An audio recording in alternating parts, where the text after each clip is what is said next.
Anything which flows from one place to another is called current. இப்போ water ஒரு இடத்துல இடத்துக்கு ஃப்ளோ ஆச்சுன்னா அந்த வாட்டர் கரண்ட் சொல்லுவோம். ஏர் வந்து high pressure to low pressure போச்சுன்னா அதை வந்து ஏர் கரண்ட் அப்படின்னு சொல்லுவோம். இங்கே எலக்ட்ரான்ஸ் வந்து higher potential to lower potential travel பண்றதுனால இது வந்து என்ன சொல்லுவோம்னா கரண்ட் எலக்ட்ரிசிட்டி அப்படிங்கிறத சொல்றோம். ஓகே, அடுத்து effect of temperature on resistance. இப்ப டெம்பரேச்சர்னால இந்த ரெசிஸ்டன்ஸ் எப்படி வேரி ஆகுது? For metals, alpha is positive. That is, resistance of the metal increases with the increasing temperature. அப்ப temperature increase ஆகும்போது resistance increase ஆச்சுன்னா அதை வந்து என்ன சொல்லுவோம்? Positive temperature coefficient of resistance சொல்லுவோம். அப்ப ஆல்பாவோட value positive.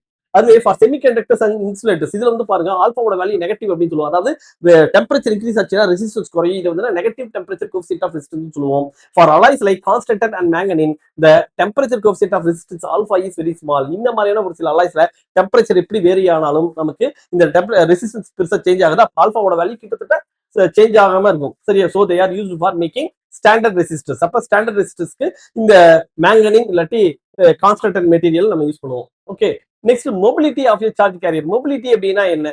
drift velocity applied per unit electric field is called the mobility. The mobility of a charge carrier is the drift velocity applied by it in a unit electric field. அப்ப இது எப்படி சொல்லலாம்? மியூங்கிறதா மொபிலிட்டினா drift velocity vd divide by applied electric field e சொல்லலாம், இல்லாட்டி q into tau by m அப்படின்னு சொல்லலாம். இப்ப எலக்ட்ரானுக்கு மொபிலிட்டி வந்தா mu e equal to என்ன சொல்லலாம்? e into tau e divide by me, mass of the electron. tau e ங்கிறது relaxation time of the electron, e charge of the electron. அதுவே ஹோல்க்கு எப்படி சொல்லலாம்? mu h is equal to e into tau h divide by mh அப்படின்னு சொல்லலாம். Unit of mobility என்னன்னா metre square per volt per second. Practical unit metre square centimetre square சொல்லுவோம். Centimetre square per volt per second அப்படின்னு சொல்லுவோம். இதான் mobility of a charge carrier.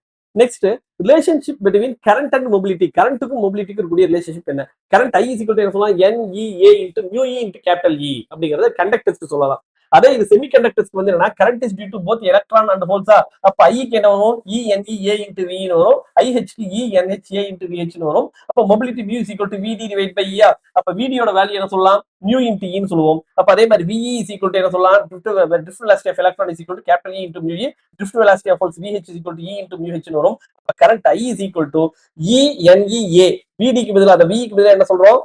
mu E into E ன்னு சொல்லுவோம். அதே மாதிரி இந்த இடத்துல வந்து பாருங்க drift velocity of என்ன இந்த IH என்ன வரும்? ENHA into VH என்ன சொல்றோம்? E into mu H அப்படிங்க சொல்லுவோம். இதுல காமன் டெர்ம்ஸ் பாருங்க, EAE வெளியில எடுத்துறோம். NE mu E plus NH mu H. இங்க NH அப்படி சொல்லிருக்கோம். அதுக்கு பதிலா இது நம்பர் ஆஃப் ஹோல்ஸ் தான P-னோ. இதுல நம்பர் ஆஃப் எலக்ட்ரான்ஸ் என்ன அப்படின்னு வச்சிருக்காங்க. For semiconductors I is equal to EAE into N into mu E plus P into mu H. இதுல Nங்கிறது நம்பர் டென்சிட்டி ஆஃப் எலக்ட்ரான்ஸ், Pங்கிறது நம்பர் டென்சிட்டி ஆஃப் ஹோல்ஸ். அதாவது ஒரு யூனிட் வால்யூம்ல எவ்வளவு எலக்ட்ரான் இருக்குன்னா அது நம்பர் டென்சிட்டி ஆஃப் எலக்ட்ரான்ஸ், அது N.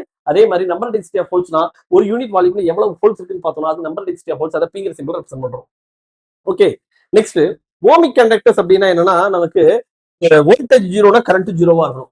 சரியா? வோல்டேஜ் இன்க்ரீஸ் பண்ண கரண்ட் இப்படியே யூனிஃபார்மா லீனியரா இன்க்ரீஸ் ஆகும். அதான் வந்து ohmic conductors. The conductors which obey Ohm's law are called ohmic conductors. இப்படி இருக்குன்னா என்ன அர்த்தம்? அது Ohm's law obey பண்ணிருக்குன்னு அர்த்தம்.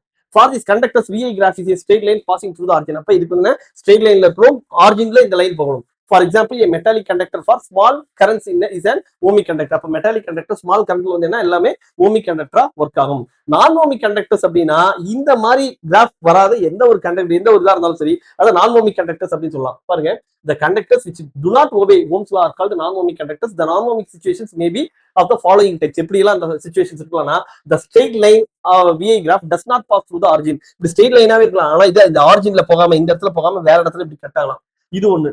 ரெண்டாவது வந்து VI ரிலேஷன்ஷிப் இஸ் நான் லீனியர். நான் லீனியர் இப்படி ஸ்ட்ரெயிட்டா போகுது, இப்படி ஸ்ட்ரெயிட்டா போகாம இது வந்து பாருங்க வளைஞ்சு போகுது. இந்த மாதிரி ஸ்ட்ரெயிட் லைன் இல்லாம இருக்குது நான் லீனியர். இன்னொன்னு VI ரிலேஷன்ஷிப் இஸ் நான் யூனிக். அதாவது இப்படி வந்து ஒரே வோல்டேஜ்க்கு ரெண்டு கரண்ட் வரலாம். அதாவது VI ரிலேஷன்ஷிப் இஸ் நான் யூனிக். அதாவது இப்படி போயிட்டு இப்படி வருதுன்னா பாருங்க ஒரே கரண்ட் ரெண்டு வோல்டேஜ்க்கு வர்ற மாதிரி இருக்கும்.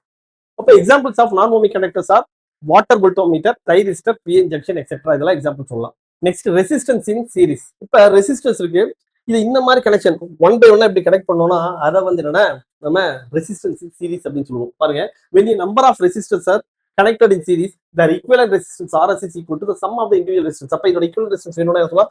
R1 plus R2 plus R3 plus R4 னு சொல்லலாம். இதான் வந்து என்ன ரெசிஸ்டன்ஸ் இன் சீரிஸ். ரெசிஸ்டன்ஸ் இன் பேரலல்னா இது பாருங்க நிறைய ரெசிஸ்டன்ஸ் இருக்கு. இந்த ஒரு எண்ட் எல்லாத்தையுமே ஒரு டெர்மினல் கனெக்ட் பண்ணிருப்போம், இன்னொரு டெர்மினல் இன்னொரு எண்ட் எல்லாத்தையுமே இன்னொரு டெர்மினல் கனெக்ட் பண்ணிருப்போம். இதெல்லாம் வந்து என்ன சொல்லுவோம்னா நம்ம பேரலல் காம்பினேஷன் அப்படின்னு சொல்லுவோம். சரியா? அப்ப ரெசிஸ்டன்ஸ் இன் பேரல்னா ஈக்குவலன்ட் ரெசிஸ்டன்ஸ் அப்படின்னா அது ஆர்பின்னு சொல்லலாம். அப்போ 1/RP = என்ன வரும்? 1/R1 + 1/R2 + 1/R3 + etc. வரும். when the number of resistances are connected in parallel, the reciprocals of their equivalent resistance is equal to the sum of the reciprocals of the individual resistances. அப்ப 1/RP = என்ன?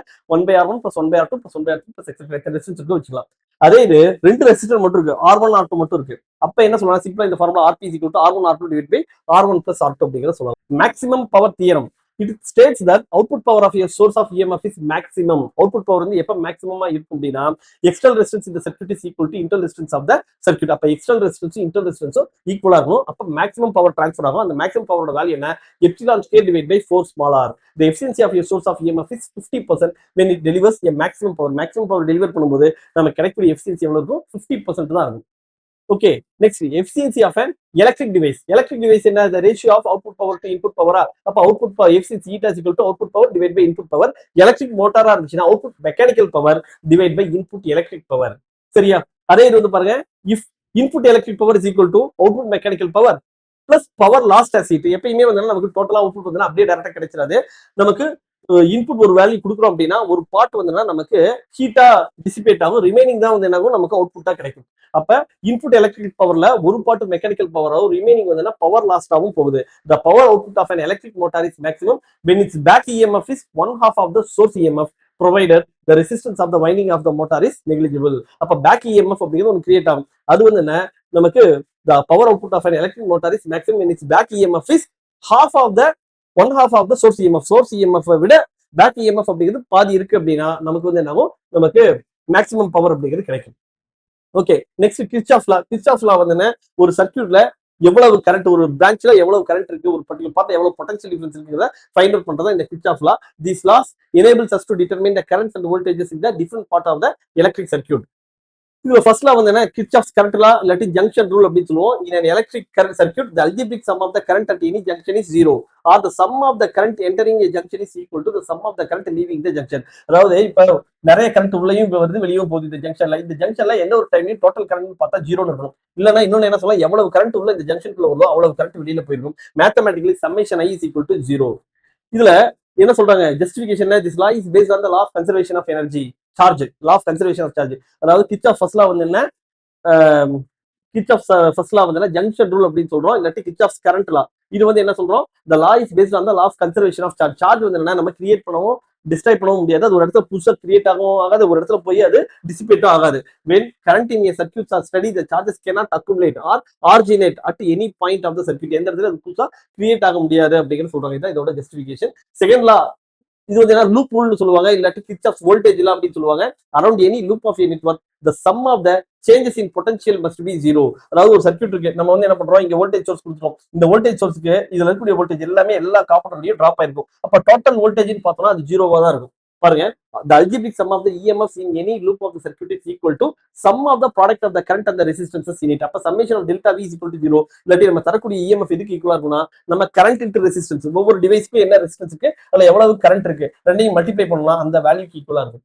இல்லாட்டி என்ன சொல்லலாம்? சிம்பிளா summation of delta V is equal to 0 சொல்லலாம். இது வந்து ஃபர்ஸ்ட்ல வந்து என்ன சொல்றோம்? கன்சர்வேஷன் ஆஃப் சார்ஜ் சொன்னோமா, இது வந்து conservation of energy. This law is based on the law of conservation of energy. As the electrostatic force is a conservative force, the total work done by it along any closed path must be 0. Next Wheatstone bridge. Wheatstone bridge வந்து பாருங்க, இது மொத்தம் 4 resistance இருக்கும், ஒரு bridge மாதிரி form பண்ணிருப்பாங்க. இதுல PQRS ஒரு குவாட்ரிலேட்டரல் இருக்கு. இதுல வந்து என்ன? ABCD 4 டெர்மினல் இருக்கு. இதுல வந்து என்ன பண்றாங்க? ஏசிக்கு நடுவுல பேட்டரியும் பிடிக்கு நடுவுல வந்து ஒரு கால்வனாமீட்டரையும் கனெக்ட் பண்ணிடுறாங்க. இப்போ வந்து என்ன ஆகும்னா நம்ம P/Q = R/S அப்படிங்கிற இந்த கண்டிஷன்ல இங்க B ல இருக்கக்கூடிய பொட்டன்ஷியலும் D ல இருக்கக்கூடிய பொட்டன்ஷியலும் சேமா இருக்கும். கால்வனாமீட்டர்ல டிஃப்ளெக்ஷன் இருக்காது. இதான் வந்து பேலன்ஸ்டு கண்டிஷன் அப்படின்னு சொல்லுவோம். பாருங்க, வீட்ஸ்டோன் பிரிட்ஜ் நிறைய தடவை क्वेश्चंस கேட்பாங்க. இதுல வந்து பாருங்க P/Q = R/S அப்படிங்கிற கண்டிஷன்ல potential at B is equal to potential at D. அப்ப வந்து கால்வனாமீட்டர்ல எந்த ஒரு டிஃப்ளெக்ஷனும் இருக்காது. அப்ப இது வந்து என்ன சொல்லலாம்? பேலன்ஸ் கண்டிஷன்ல இந்த பிரிட்ஜ் இருக்குன்னு சொல்லலாம். இதுல ஏதாவது ஒரு இது வந்து பாருங்களேன், ஒன்னு வந்து ரெண்டு வேல்யூ வந்து நோன் வேல்யூ, ஒன்னு வந்து வேரியபிள் ரெசிஸ்டன்ஸ்ங்கிறப்ப ஒரு அன்னோன் ரெசிஸ்டன்ஸ் எனக்கு ஈஸியா கண்டுபிடிக்கலாம். knowing any 3 resistances, the fourth resistance can be computed. A Wheatstone bridge is the most sensitive when the resistance in its 4 ohms are of the same order. எல்லாமே கிட்டத்தட்ட same ஆர்டர்ல, அதாவது எல்லாமே ஒரு கிலோ ஓம்ல இருக்குன்னா எல்லாமே கிலோ ஓம்ல இருக்கணும், ஒரு ரெசிஸ்டன்ஸ் கிலோ ஓம்ல இருக்குன்னா எல்லாமே கிலோ ஓம்ல இருக்கணும். இல்லாட்டி எல்லாமே இந்த பவர்ஸ் வந்து என்னன்னா ஒரு 10 ஸ்கொயர்ல இருக்கு, எல்லாமே ஹண்ட்ரட்ஸ்ல இருக்கு அப்படின்னா எல்லாமே ஹண்ட்ரட்ஸ்லேயே இருக்குன்னா ரொம்ப சென்சிட்டிவா கரெக்டா பர்ஃபெக்டா நம்ம அவுட்புட் கிடைக்கும். அதாவது இந்த கால்வனாமெட்ரியல் டிஃப்ளெக்ஷன் ரொம்ப சென்சிபிளா இருக்கும். அதை வச்சுட்டு ஒரு அன்னோன் வேல்யூ வந்து என்னங்கிறத எக்ஸாக்டா ஃபைண்ட் அவுட் பண்ண முடியும். இதான் வந்து வீட்ஸ்டோன் பிரிட்ஜ். இப்ப நம்ம இந்த செஷன்ல என்ன பார்த்தோம்னா கரண்ட் எலக்ட்ரிசிட்டில என்னெல்லாம் கான்செப்ட் இருக்குது ரொம்ப கிறிஸ்பியா பார்த்துருக்கோம். நம்ம RSK நீட் அகாடமியில 30 டேஸ்க்கு ஒரு கிராஷ் கோர்ஸ் நல்லாவே பிளான் பண்ணிருக்காங்க. ஆன்லைன் அண்ட் ஆஃப்லைன் கோர்ஸ் இருக்க ஸ்டூடெண்ட்ஸ்க்கு 20,000 rupees worth ஆன பிசிக்ஸ் ஷார்ட்கட் கோர்ஸும் ஃப்ரீ. இந்த 40 டேஸ்ல போற எஃபர்ட்ஸ் லைஃப் சேஞ்சிங்கா இருக்கும். நல்லா படிச்சா டாக்டர் சீட் கண்டிப்பா வாங்கலாம். All the very best. யூடியூப்ல 60K plus சப்ஸ்கிரைபர்ஸ் வந்து இருக்கு. நான் சரி சார் ஃபாதர் பேசுறேன். 45 டேஸ் தான் இருக்கும். என்னுடைய மகன் வந்து செலக்ட் ஆயிருக்கான். இந்த கோயம்புத்தூர் மெடிக்கல் காலேஜில் இப்போ செகண்ட் இயர் படிச்சிட்டு இருக்கான். நீங்க பிளஸ் 2 ஸ்டூடெண்டா இருந்தாலும் சரி, இல்ல ரிப்பீட்டரா இருந்தாலும் சரி, RSK அகாடமி வந்து ரெசிடென்ஷியல் கேம்பஸ்ல தங்கி ஃபுல் ஃபோக்கஸோட படிச்சு கவர்மெண்ட் சீட்டை வாங்கிட்டு வெளியே போங்க.